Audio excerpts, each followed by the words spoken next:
l'emballage est très beau et scintillant, que ça ne sent pas le caca. Même le caca dans de l'or, il sentira toujours le caca. Pourquoi je dis ça? Jean Monnet aussi, il fait des gros yeux comme ça. Pourquoi est-ce que je dis ça? Faites attention aux apparences. Je suis désolé. Je dois dire des choses, on se regarde les yeux dans les yeux, je dois vous le dire. Ne vous fiez pas aux apparences. Combien de personnes ont vu leur vie complètement détruite parce qu'ils ont fait attention à l'enveloppe, au contenant au lieu du contenu. Amen. Combien de vies ont été détruites?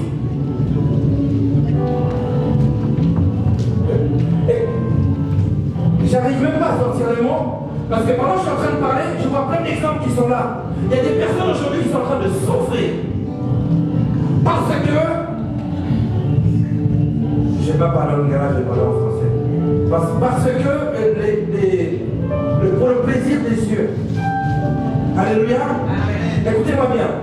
Je pense que c'était hier matin, ou avant-hier matin, lors de la prière du matin, à 5h30, bien sûr. Je disais ceci. Nous faisons attention à ce que nous mettons dans notre bouche. C'est-à-dire que quand tu manges quelque chose, même quand c'est un béca, tu regardes, il y a même des gens qui ouvrent et qui arrivent à retirer. Moi, j'aime pas les cornichons, je retire. N'est-ce pas? Ça arrive à quelqu'un, ça? C'est arrivé, mais lève la main, ça t'est arrivé. Oui, moi, ça m'est arrivé aussi. Tu regardes quand même, tu n'aimes pas, tu retires. J'aime pas trop la salade, moi, perso, j'aime pas trop les oignons. S'il y a des oignons, je les retire. Pour pouvoir manger. Amen. Si nous sommes capables de trier les choses que nous mangeons, nous devons être capables de trier les choses qui viennent dans notre tête. Nous devons être capables de trier les choses qui viennent dans nos oreilles. Nous devons être capables de trier même les choses qui sortent de notre bouche. Alléluia. Ce que tu mets devant tes yeux va influencer ce que tu vas devenir. Ce que tu as l'habitude de voir, tu le deviens. Les psychologues le disent. Le fait d'avoir certaines images devant tes yeux, mais tu vas venir. Regardez toutes les scènes de violence qu'il y a aujourd'hui. Alléluia. Le taux de criminalité. Regardez, encore là récemment. Un fou. J'appelle ça même pas un possédé. Parce qu'on dit, vous savez, les hommes aiment bien dire, oui, non, mais il est en crise de folie. Mais il savait très bien ce qu'il faisait. Amen. Ils mettent des paroles religieuses derrière ça. Mais moi, je n'y crois pas à ça. C'est un masque. C'est un masque pour dire, ah oui, il était radicalisé. Non, il est tout simplement possédé, c'est tout. Il est tout simplement possédé. Allez, là où habite ma soeur, voilà, ça s'est arrivé, c'est bien ça, ce qui est arrivé récemment. Des personnes qui se promènent tranquillement, alléluia. C'est pour ça que je te dis, mon ami, remets ta vie entre les mains de Dieu. Il y a une personne qui est sortie, qui est partie vers un centre commercial et qui s'est fait assassiner gratuitement parce qu'il y a eu possession démoniaque. Amen. Je ne sais pas, il faut que les choses de la vie puissent nous enseigner. Notre vie est tellement précieuse que nous n'avons pas le droit de jouer avec. Et je répète encore une fois, on ne plaque plus avec notre vie. C'est pour ça que je parlais, je vous dis, oui, même un excrément dans du papier doré, il sentira l'excrément. Soignons l'intérieur plutôt que l'extérieur. Ça veut dire qu'il faut se négliger. Mais le plus important, c'est d'entrer au ciel. C'est d'entrer au ciel. Même avec un bras en moi, nous dit la parole de Dieu. Si mon bras m'amène à Follet, je le coupe. Amen. Ce que nous mettons devant nos yeux influence nos attitudes et nos actes. Amen. Que mets-tu devant tes yeux? La parole de Dieu dans les évangiles dira que l'œil est la lampe du corps. Amen. Si les choses que tu regardes sont obscures, vous savez, parfois on ne fait pas exprès que nos yeux tombent sur des choses bizarres. On ne le fait pas exprès. Je le sais.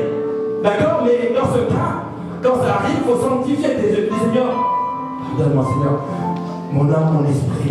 Parce que si tu tombes par hasard sur ce genre de violence, ça peut être une violence sexuelle ou une violence comment dire, vous savez, Aidez-moi. Physique, oui, ça peut être des choses comme ça. Ça peut être même des, vous savez, des images morbides. Des fois, ça m'est arrivé de recevoir une image. Un jour, là, c'était pire. Une image avec une personne qui avait la tête de quelqu'un, qui a été décapité, ça m'a. J'ai voulu le Seigneur. Seigneur. Amen. Parfois, nous ne le faisons pas exprès. Nous ne le faisons pas exprès.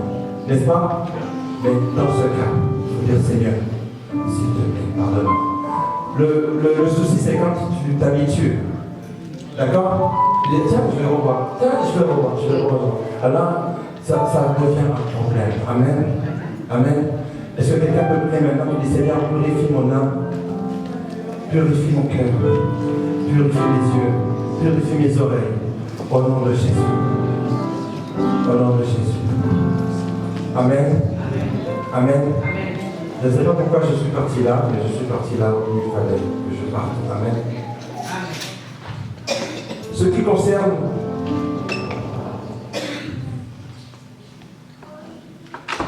la famille, on va parler de la famille. Alléluia. Amen. Genèse chapitre, lequel j'ai donné le livre. C'est ça? Le premier verset, Genèse chapitre 12, verset 1. Alléluia.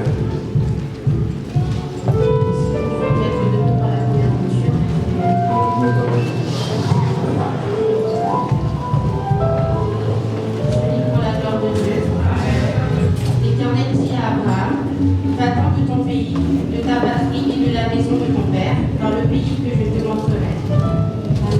Amen. Amen. Amen. L'Éternel dit à Abraham, va-t'en de ton pays, de ta patrie et de la maison de ton père, dans le pays que je te montrerai.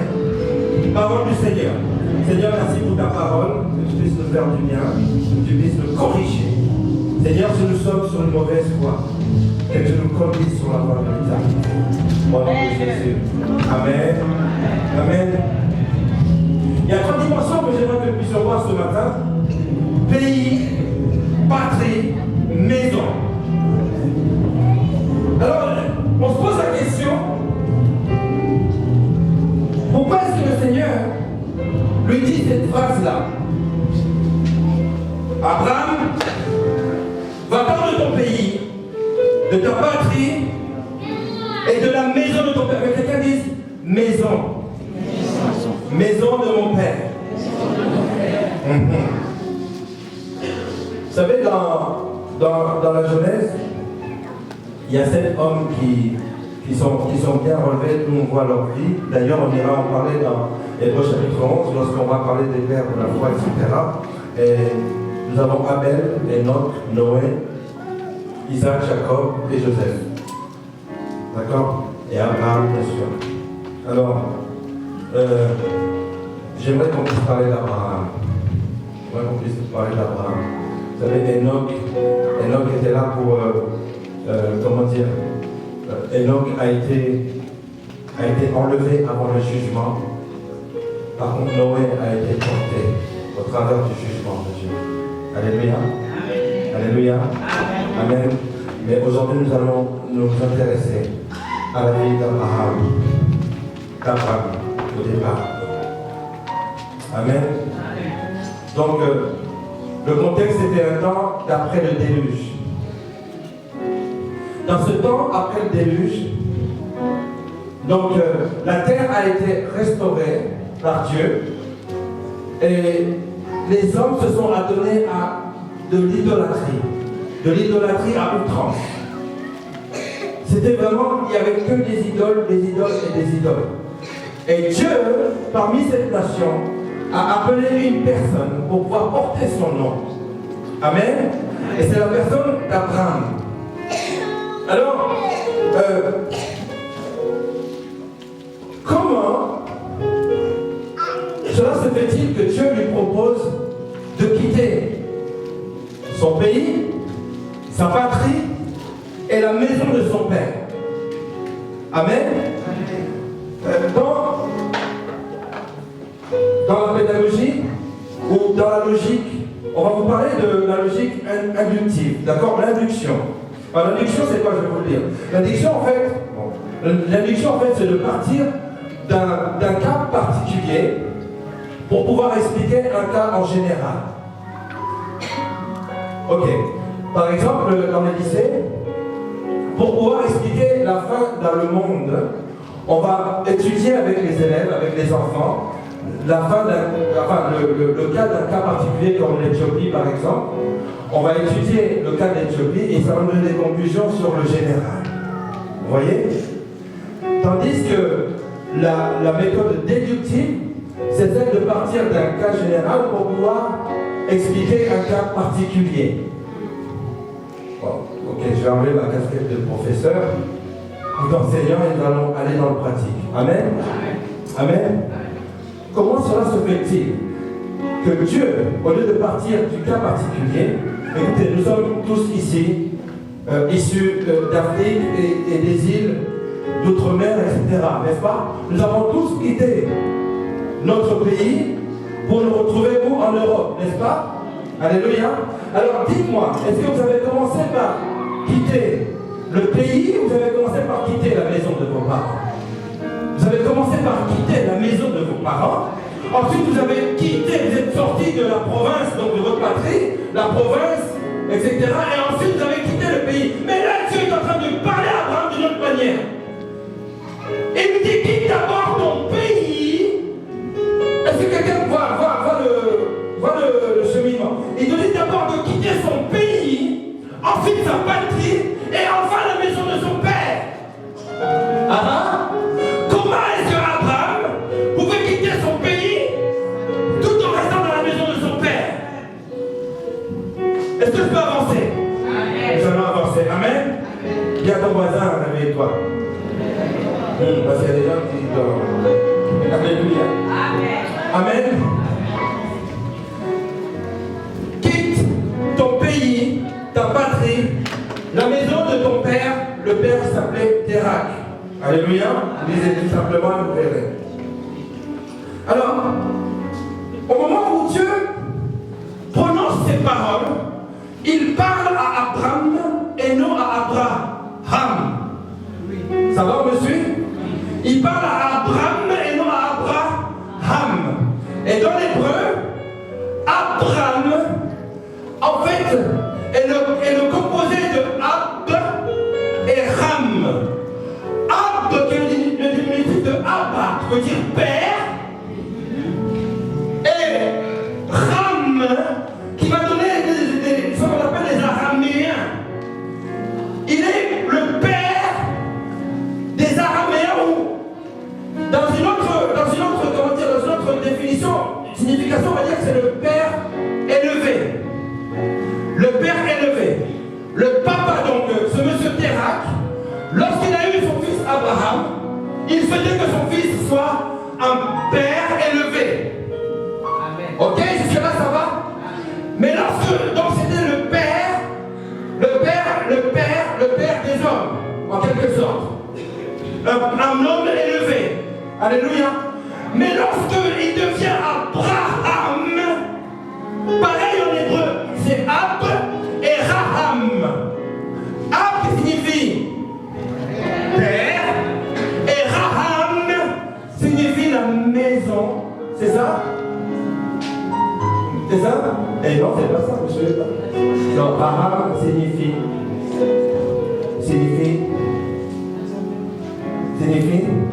la nation. C'est ça que je voulais entendre. Eh bien non, ça ne signifie pas la nation. Tout simplement parce qu'on sait très bien, Abraham, père de nation, père de la multitude. Alléluia, je voulais vous piéger, j'ai réussi. En fait, Raham signifie, dans son étymologie, sens étymologique, signifie utérus. Alors, père de l'utérus, d'accord? En fait, l'utérus, ce sont les entrailles. Donc, Abraham, père des entrailles. Des entrailles sortent une multitude de nations. Voilà pourquoi on a traduit Abraham, père des nations. Amen. Amen. Mais avant que Abraham ne devienne Abraham, il a fallu qu'il puisse faire certaines choses. Et c'est là que vient le centre du message sur la famille. Amen. La maison. la maison. Vous savez comment on dit la maison en hébreu? Beth. Beth, B-E-T-H.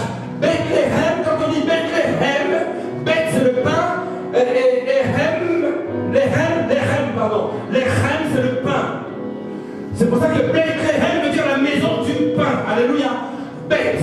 Il fallait qu'il puisse sortir de la maison. Il fallait qu'il sorte de Beth. Alléluia. Alors dites-moi bien, comment cela se fait-il que Dieu vous dit, quitte d'abord ton pays, ensuite tu vas quitter la maison de ton père. À mon avis, voilà ce que Dieu voulait dire. Et j'aimerais que nous puissions voir la maison de son père, qui était le père d'Abraham, qui était Térak. Quel esprit régnait dans la maison de là où Abraham allait habiter chez son père? Amen. Quel esprit qui régnait dans la maison de Térak? Et nous allons voir dans Josué chapitre 24, verset 2. Je ne vais pas durer. Alléluia. J'ai envie qu'on aille à l'essentiel. J'aimerais que quelqu'un soit vraiment attentif à ce qui est en train d'être dit. Alléluia. Amen. C'est bon de savoir qu'il parlait à Abraham, le père élevé selon les hommes, et Abraham, le père des entrailles. Alléluia. Abba, c'est-à-dire père. Josué 24, verset 2, je lis pour la parole. Amen. Josué dit à tout le peuple, ainsi par l'Éternel, le Dieu d'Israël, ton père Térak, père d'Abraham et père de Nachor, habitait anciennement de l'autre côté du fleuve, et il servait d'autres dieux. Amen. Amen. Il servait d'autres dieux. Il servait d'autres. Il servait d'autres.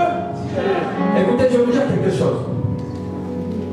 L'esprit qu'il y avait dans la maison de Térak, c'était un esprit diabolique, satanique, idolâtre.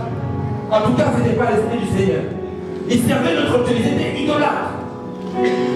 Alléluia. Alléluia. J'ai envie d'avertir quelqu'un.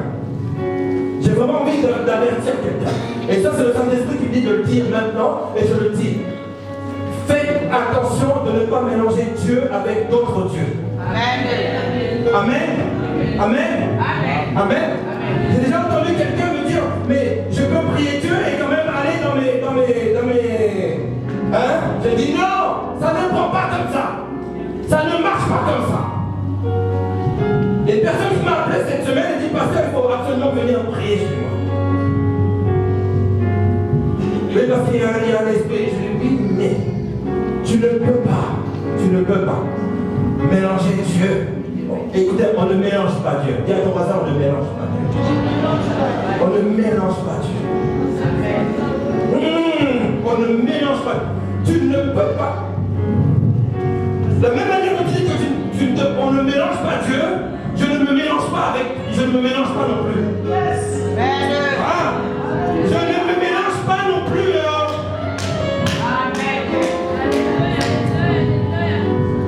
On ne mélange pas Dieu. Tu ne peux pas dire qu'aujourd'hui je suis à l'église, en même temps je vais aller faire des prières occultes. Le Saint-Esprit est en train de... Je ne sais pas pourquoi j'appuie là-dessus, mais je te le dis, tu as intérêt d'arrêter de mélanger. On ne mélange pas Dieu. Amen. On ne mélange pas Dieu. Amen. Térak ne savait pas. C'était le père d'Abraham. Il ne savait pas. Tout le monde était dans l'idolâtrie extrême. Alléluia. Alléluia. Alors vous voyez comment Dieu dit. Il dit d'abord, tu dois quitter ton pays. Alléluia. Ensuite, ta patrie et ta maison. Je pense que Dieu voulait dire quelque chose par là. Je ne sais pas si Abraham a eu le temps de réfléchir, d'avoir la même réflexion que mais comment tu peux me dire de sortir du pays alors que je ne suis pas encore sorti de chez mon père? Alléluia. Écoutez-moi bien. Beaucoup de personnes, nous sommes sortis de notre pays, mais on est encore spirituellement attachés de la maison de notre père. Alléluia. On est encore spirituellement attachés dans les choses occultes qui sont dans la maison de notre père. Ce n'est pas parce que tu es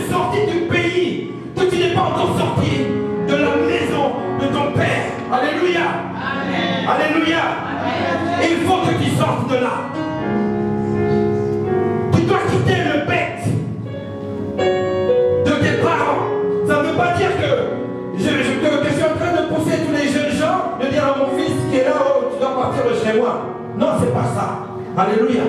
Alléluia. Il y a le déplacement physique et le déplacement spirituel. Mon fils, lui, doit couper tous les liens ancestraux qui sont passés par moi ou par sa mère. Il doit dire aujourd'hui, je me lève au nom de Jésus, je coupe cela. Amen. Et c'est ce que tu vas faire aujourd'hui pour toi. Aujourd'hui, les questions de famille, ils sont toutes questions de vie. Amen. Amen. Il y a quelqu'un qui s'appelle Abraham, il s'appelle Abraham.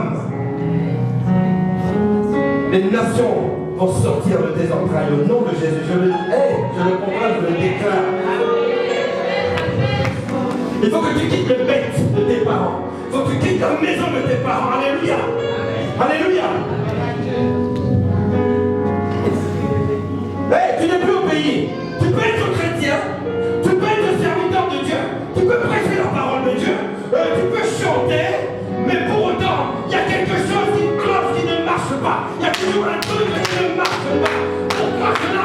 Parce que tu es encore dans la maison de ton père. Vérité. Tu es encore dedans.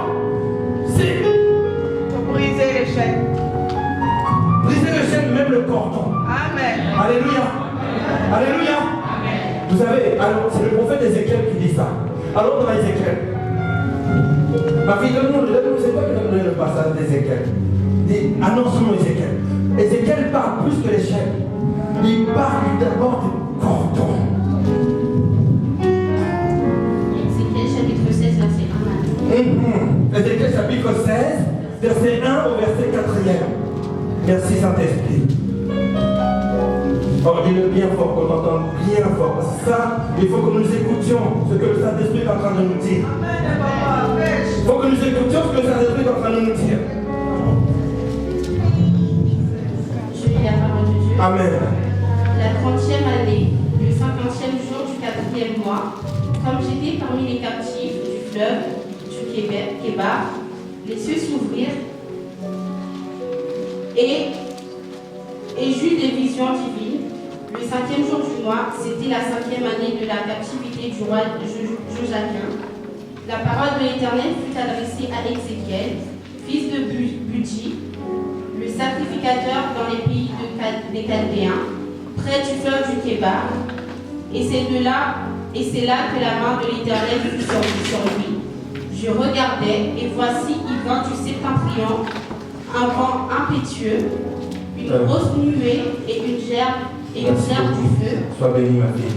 C'est le chapitre 16, verset 1 à 4. Merci, ma fille. Je lis la parole de Dieu. La parole de l'Éternel me fut adressée en ces mots. Fils de l'homme, fais connaître à Jérusalem ses abominations. Tu diras, ainsi parle le Seigneur, l'Éternel à Jérusalem. Par ton origine et ta naissance, tu es du pays du Canaan. Ton père était un Amoréen et ta mère une Étienne. À ta naissance, un jour où tu naquis, ton nombril n'a pas été coupé. Tu n'as pas été lavé dans l'eau pour être purifié. Tu n'as pas été frotté avec du sel. Tu n'as pas été enveloppé dans des linges. Parole du Seigneur, amen. Parole du Seigneur, le Saint-Esprit parle, tantôt d'une manière, tantôt d'une autre. Alléluia. Amen. Amen. Hey. Il dit, le problème en fait. Pourquoi mes notes me fuient? Ne pas ça fuit. Alléluia. Amen. Il dit que le problème, par ton origine et ta naissance. Alléluia. Par ton origine et ta naissance. Et regardez le verset 4. Écoutez ce qu'il est en train de dire. À ta naissance, au jour où tu naquis, ton nombril n'a pas été coupé. Tu n'as pas été lavé dans de l'eau purifiée, etc., etc. Alléluia. Il faut, écoute, dis à quelqu'un, coupe le nombril. Écoutez-moi bien, je veux dire quelque chose. Si le nombril n'a pas été coupé, si les hommes n'ont pas voulu le faire, toi par ta prière, Dieu va le faire.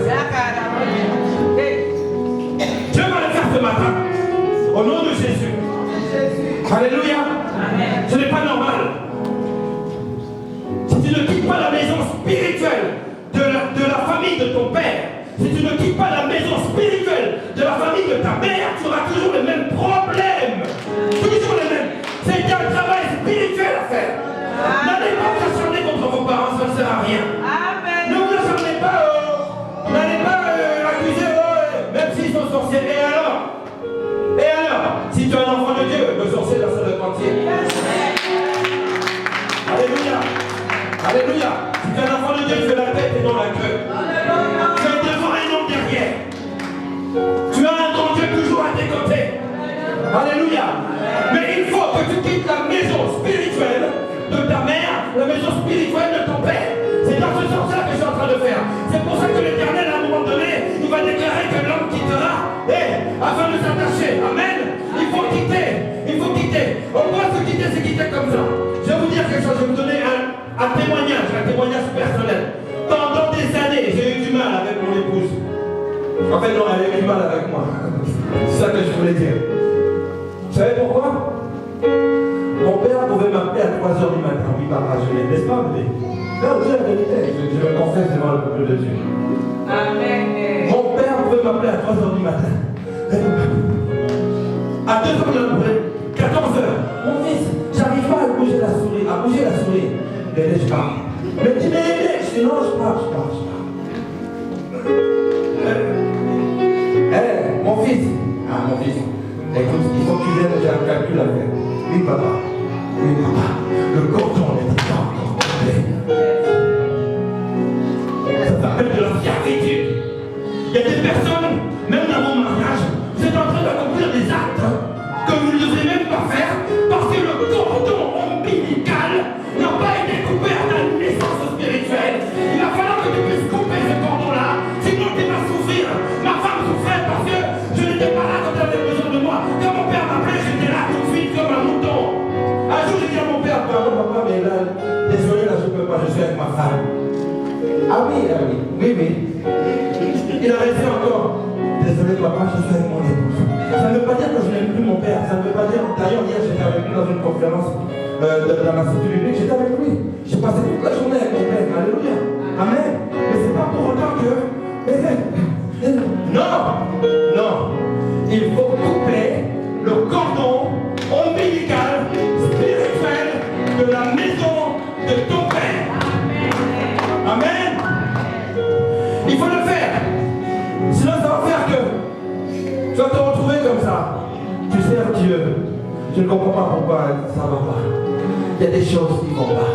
Tu tombes toujours dans les mêmes travers. Alléluia. Tu sais pourquoi? Parce qu'il y a le cordon médical, c'est un lien. Voilà le vrai exemple d'un lien. Le cordon est toujours là. Le cordon est toujours là. Ah, Dieu est bon. Amen. Quand il lui dit, quitte le pays déjà.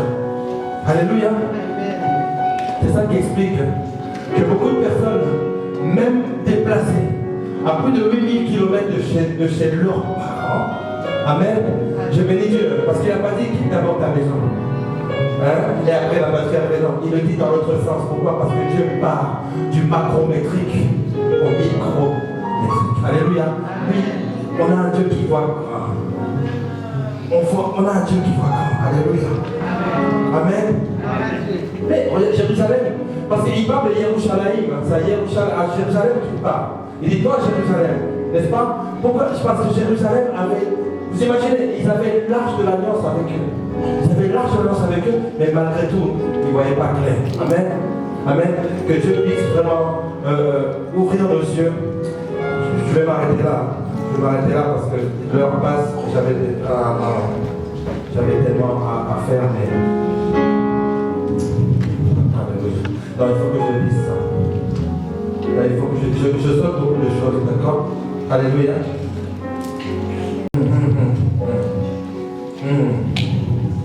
Katsar. Pourquoi j'ai dit Katsar?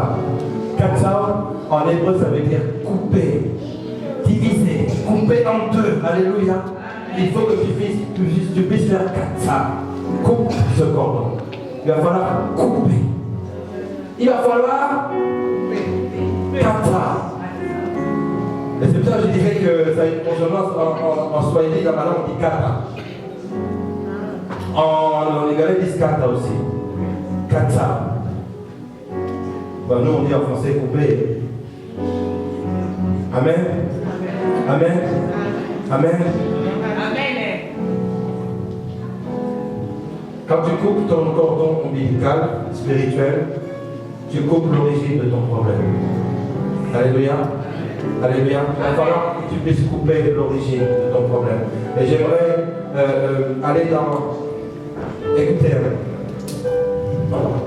c'est en même temps sérieux, en même temps le temps est en train de passer. Mes frères et sœurs, je veux vous dire quelque chose.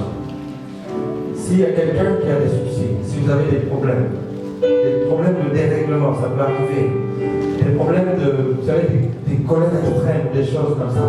Et pourtant, vous êtes enfant de Dieu, vous êtes servant et serviteur de Dieu, vous croyez en Dieu. Il y a quelque chose qui peut expliquer cela. Ce n'est pas que vous ayez forcément péché, c'est pas ça. Ça peut être quelque chose dont vous avez déjà mis malgré vous. Malgré vous. Et j'aimerais que vous allez le comprendre. Parce qu'aujourd'hui, là, on ne va pas partir d'ici sur le 4 ça. Genèse chapitre, c'est le 22, c'est ça?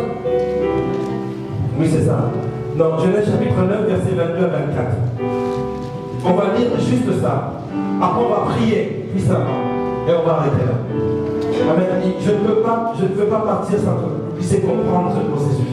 Il y a des choses que nous devons comprendre. Quand on les comprend, on arrive à mieux les assimiler, on arrive à mieux poser nos actions. Amen. Genèse chapitre 9, verset 22 à 24. Regardez ce qui s'est passé. Regardez ce qui s'est passé. Pour la gloire de Dieu, Cham, père du Canaan, vit la nudité de son père et il le rapporta dehors à ses deux frères. Stop. Qui a vu la nudité de son père? Cham. Maintenant, regardez qui va être maudit. Regardez bien qui va être maudit. Normalement, qui devrait être maudit? Parce qu'on dit d'accord? On dit que Noé l'a maudit. On continue. Alors, Sem et Japheth prirent le manteau, le mirent sur leurs épaules, marchèrent à reculons et couvrirent la nudité de leur père, comme leur visage était détourné. Ils ne virent point la nudité de leur père. Lorsque Noé se réveilla de son vin, il apprit ce qui lui avait fait son fils cadet. Et il dit, maudit soit Canaan, qu'il soit l'esclave des esclaves de ses frères.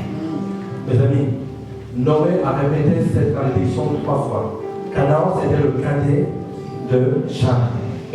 Est-ce que vous comprenez là? J'ai dit, comme tu es mon cadet, je vais maudire ton cadet.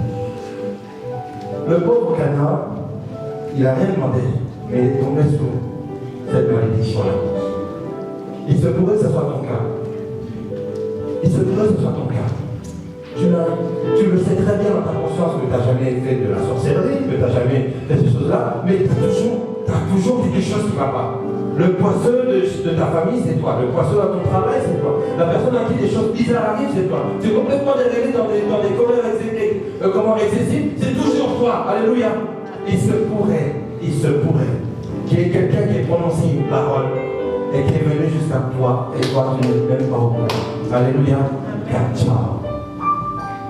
Gata. Il faut couper cela. Il faut couper cela au nom de Jésus. L'échec de tes parents n'est pas ton échec. L'échec de ta mère n'est pas ton échec. L'échec de ton père n'est pas ton échec. Non! Tu es unique. Ton cas est différent. Dieu t'a créé non seulement. Non, il t'a créé unique, c'est tout. On ne peut pas dire autre chose. J'aimerais que tu puisses te lever et que tu puisses prier. Nous allons prier vraiment. Alléluia. Je veux que tu puisses, on va briser, on va couper ce cordon ombilical. Alléluia.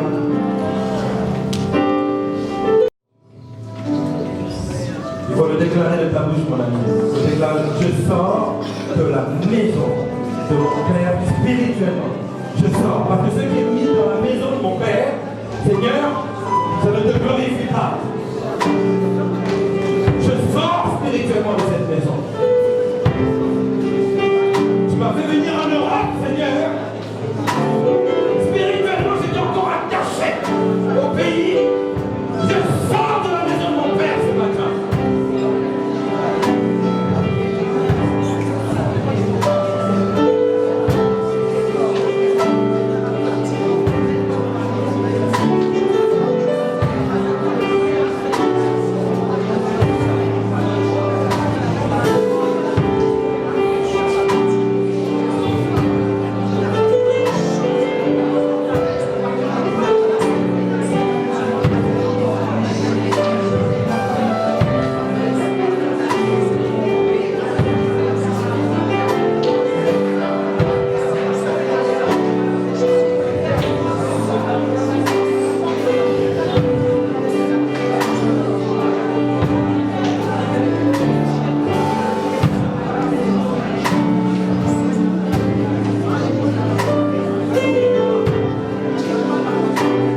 prononcé contre ma famille, dans le nom de Jésus, n'a pas son effet dans ma vie, parce que le sang de Jésus me couvre, ma fleur précieuse, ma famille est libre. Au nom de Jésus, au nom de Jésus, au nom de Jésus, comment s'y prier. Je vais terminer par prier. Père éternel, Dieu tout-puissant, Dieu de toute chair et de tout esprit. Oh Père éternel, quelqu'un ce matin est sorti de la prison spirituelle, des liens ancestraux et familiaux au nom de Jésus. Non, Seigneur, si sa famille est en échec, lui ne sera pas dans l'échec. Si sa famille, Père éternel, est dans l'oubli, toi tu ne l'as pas oublié au nom de Jésus. Je me lève et je proclame que la puissance de Dieu te visite dans ce lieu au nom de Jésus. Que la puissance de Dieu te fasse sortir du tombeau, que tes portes de prison puissent maintenant exploser et que les chaînes tombent au nom de